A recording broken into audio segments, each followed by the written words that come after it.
Hi there, another in the series on martial arts books, and this is another one about the mixed martial arts world, written by a major figure in that world who contributed such a lot to the creation of mixed martial arts, and that's John McCarthy, usually known as Big John. The book, Let's Get It On, is his autobiography, and he's had a very, very interesting life. He was an LAPD officer, and that was well known. It was mentioned on the UFC when he was refereeing, but until I read the book, I didn't realise he was the son of Ron McCarthy. And Ron McCarthy is very, very famous in the tactical world. He was one of the founding members of LAPD SWAT, the SWAT team, and when he retired from that, he became a major figure and a founder of the National Tactical Officers Association, which puts on seminars and seeks to keep the standard of tactical training in law enforcement high. So Big John was having this career in LAPD. The Rodney King incident happened, and after the officers were acquitted in their use of force, there were riots, terrible riots in LA, the like that hadn't been seen for decades, and the city was in turmoil. One result of it was that a civilian commission was assembled, and one of their remits was to examine police use of force training.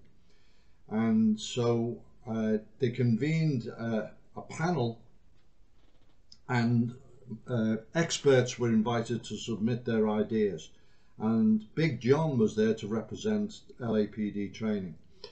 And he said that there were some really well-known martial arts instructors with tremendous qualifications and ranks, belts, and all this titles, but they were demonstrating on their students, and each of the demonstrations looked very slick, etc. But Big John had frank doubts that they would work, because the use of force in a law enforcement context has certain constraints. It has to be able to be delivered within the training time allotted to an officer, and also with the equipment an officer works, and in various environmental and also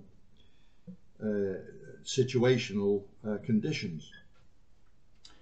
But the experts were demonstrating basically traditional martial arts stuff. Anyway, he finally got fed up with this, and he more or less said, look, this stuff wouldn't work. If the subject was resisting, and one of the experts challenged him and said, well, I'll put you in a restraint hold. So Big John just folded him up like a deck chair and basically sat on him. And this was an eye-opener to the other guys. But the one guy that was there, and the one school that John evaluated and realized had potential, was Gracie Jiu-Jitsu, represented by Horian Gracie. And John, who was already very interested in training in martial arts, he signed up and started training there. Now, as a result of that panel, Gracie sparked the idea of a competition between different systems to see which was best, which was the seeds of the UFC. And I think initially it was supposed to be a one-off, the Ultimate Fighting Championship. That was it. So it was eventually arranged, and Big John, being a member of the group, was recruited to help behind the scenes, and he did some of the admin and stuff there. I got to watch the fights. Then, realizing the potential, they started planning a second one, and John planned to enter it. Well, Horian said to him, look, I'd like you to referee. They did have referees in the first one, but they were ineffectual. They didn't have the power to stop the fight, actually. So he said, we need someone who can stop the fight. We want you to sit outside the cage and stop the action by throwing in a red flag. And John said, well, that wouldn't work. He said, I've been in enough fights to know you've actually got to be there hands-on to be able to separate the guys. So that really was the start of refereeing in mixed martial arts, and John was the first guy to do it. So he started doing that, and then the meat of the book really is literally blow by blow account of the fantastic fights that ensued as the UFC gained popularity and more people entered it from all different backgrounds, traditional martial arts, wrestlers, boxers and so on. And obviously the big contingent of BJJ. So he refereed many of the famous fights, and he talks about many of the champions, BJ Penn, Chuck Liddell and so on.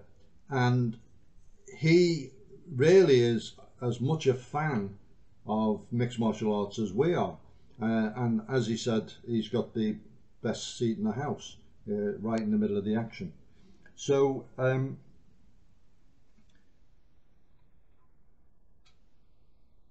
another thing that he did during this period is he was sent to talk to the state boxing or the state athletic commissions to try to get mixed martial arts and specifically UFC recognized, because when it started it was very much no holds barred, no rules, fighting to the death was the image, but later on it was seen that it could become a regulated sport like boxing, for example. So he went round, and one of the things he did was to create a set of rules and then present them to these commissions, which eventually led to mixed martial arts being recognized and regulated throughout the United States, and it's become accepted internationally as well, and it's become a global combat sport. And Big John McCarthy really had a big hand in that, and his contribution shouldn't be underestimated. He also started teaching referees. He is without a doubt the leading expert on that, being the first one and the one who came up with most of the rules, and he runs clinics to train aspiring referees and to keep the standard up. He retired from refereeing himself, and he is now a commentator for Bellator, and he does an excellent job on that. But he also is asked quite often if there's any controversial decisions or any refereeing anomalies in any of the mixed martial arts, and he's asked to weigh in on it, and he always gives a very considered and very illuminating analysis. So the book is terrific. If you're interested in mixed martial arts, it's really a book to enjoy. I've read it a couple of times now, and he is a total enthusiast on the subject, and his enthusiast is rather catching, and I really do recommend this book.